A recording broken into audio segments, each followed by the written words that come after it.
Yeah, because that's not a focal point, right? You can see something, but if I really focus on it, well, that's a big difference. Now, if I'm focused on that, it's really telling me that I was at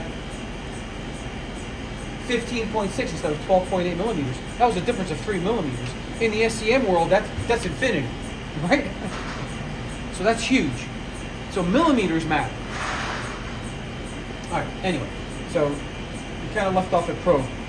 Got a little tangent there talking about, driving and not being lost. All right, so below that we see IE, which is gun current. We're at 110 microamps of gun current.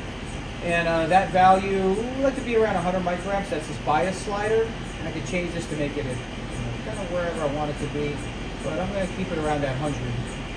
That's a good spot to be. So that's biasing electron flow off of the filament. So we have a filament voltage and we have a filament current too. The filament voltage is this slider over here, and that's been saturated, so we don't mess with that slider. We leave it alone. We ignore it. And for all intents and purposes, we really don't mess with the bias either until we change the filament.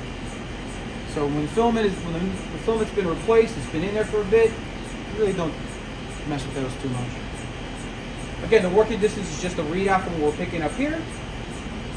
So that's a value that's read. We can't evacuate and we can't vent. Our current gun vacuum is 7.6, below 7.6 tends to negative 5 torque, and we're green, so we're good. So the first thing we see here is our focus button, right? We've talked about